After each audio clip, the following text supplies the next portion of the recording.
Hola amigos, saludos de Madrid esta vez. Estoy en casa de un gran amigo Elías Tepper, uno de mis primeros mentores, a quien honro mucho. He empezado el año pasado mi serie sobre Gálatas, pero estando de viaje y estando hablando del tema de la revelación en las iglesias que estoy visitando en España en esta gira, quiero añadir algo al tema de revelación que es importante. En Hebreos 1, en los primeros versículos, aprendemos de que el autor de Hebreos nos informa de que en los tiempos postreros que Dios nos ha hablado por los profetas, pero que en este postrer tiempo nos ha hablado por el Hijo.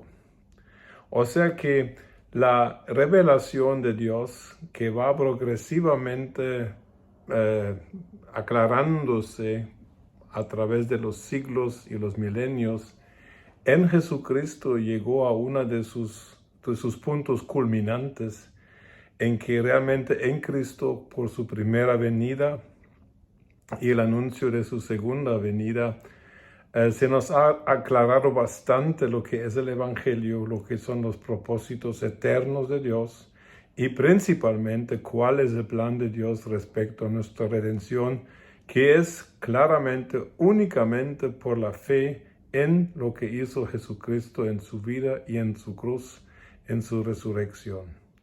Eso es la gran revelación, y toda revelación que ahora nos puede venir después de lo que se reveló en Cristo y después de lo que se escribió sobre la revelación de la venida de Cristo en el Nuevo Testamento, toda la demás revelación que Dios pueda dar, principalmente si tiene que ver con nuestra salvación eterna, se tiene que someter a esta máxima revelación, a esta culminación de la revelación que está en Cristo. En estos postreros días, Dios nos ha hablado por el Hijo, que es Jesucristo.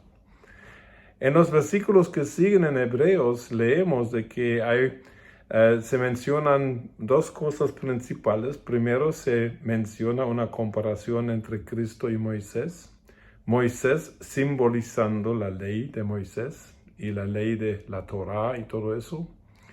Y la justificación que antes de Cristo únicamente era posible a través del cumplimiento de toda la ley.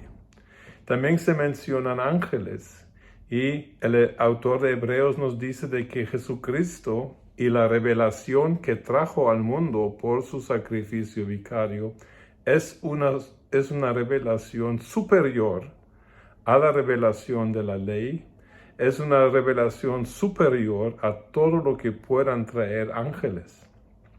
Entonces aquí viene una advertencia de que en nuestro tiempo, claro que podemos seguir revelaciones de Dios en cuanto a nuestra vida, pero no podemos recibir revelaciones de Dios respecto a cómo Dios decidió salvarnos eternamente, cómo Dios decidió hacernos nacer de nuevo en Cristo por la obra del Espíritu Santo.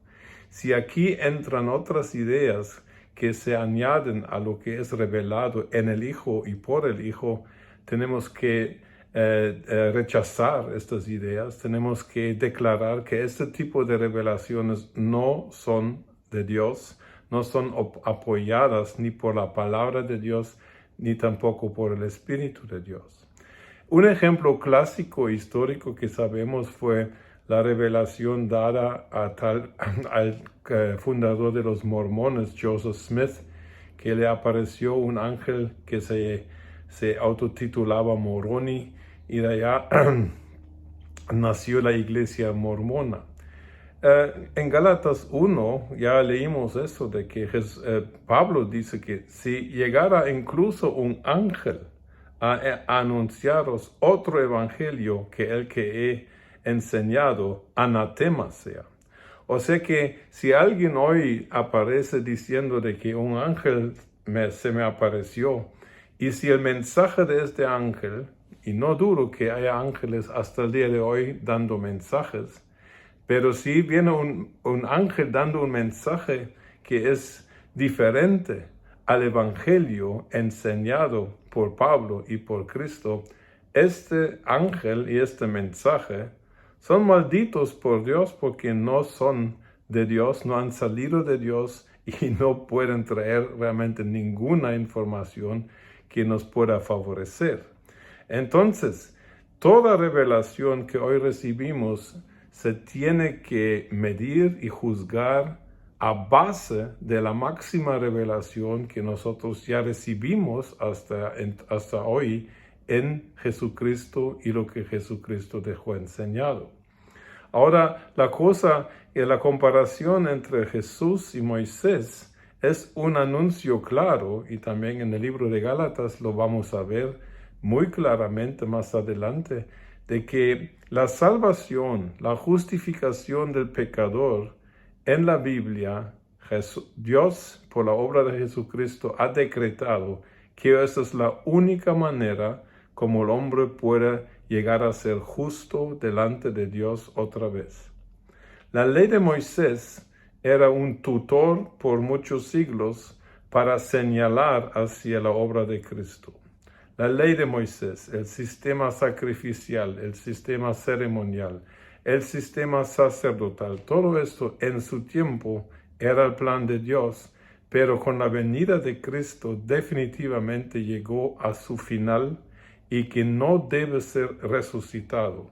Y si alguien dice de que Dios le ha revelado algo nuevo, de que tenemos que volver a cumplir aspectos de la ley de Moisés, que según la palabra de Dios ya no tiene nada que ver con nuestra fe de hoy, tenemos que rechazarlo y tenemos que combatirlo y tenemos que realmente luchar de que este tipo de ideas no lleguen a tener una difusión muy grande porque es peligroso. Tenemos que recordar una cosa: la salvación y la justificación del pecador por gracia y solamente por gracia por medio de la fe, eso es algo que es un escándalo al ser religioso. El religioso, sea cristiano o no sea cristiano, siempre quiere ganarse la salvación, siempre quiere ganarse puntos, siempre quiere señalar hacia sí de que yo soy bueno, yo ayuno mucho, yo oro mucho, yo leo mucho, hago todas las cosas mucho, pero la motivación del religioso siempre es lograr una autosalvación en la cual ya no necesita la misericordia ni la gracia de Dios. Salvarse a sí mismo es el espíritu maligno que quiere realmente engañar a gente a desviarse del evangelio de la gracia y al único camino dado por Dios y particularmente por la revelación de Jesucristo, de que lo único que nos puede salvar hoy es creer en Jesucristo como nuestro Señor y Salvador, no solo Salvador, sino Señor y Salvador, y entregando nuestra vida, poniéndola en todo lo que soy y tengo a su disposición. Eso es el camino de la salvación hoy.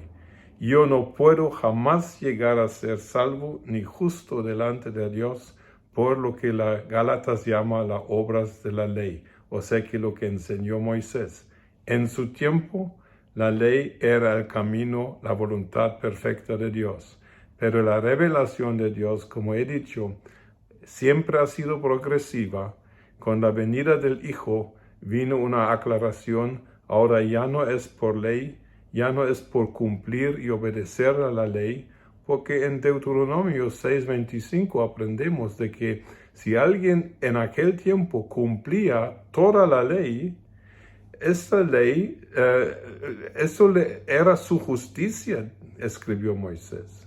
O sea que en aquel tiempo si alguien cumplía la ley al pie de la letra, estaba salvo en este tiempo. Pero toda esta salvación por medio de la ley era una sombra. Incluso en Lucas 1 leemos del sacerdote Zacarías y su esposa Elizabeth. Dice de que ellos caminaban en todas las leyes de Moisés y eran realmente intachables, eran justos, con la justicia que en aquel tiempo se ganaba por obedecer la ley.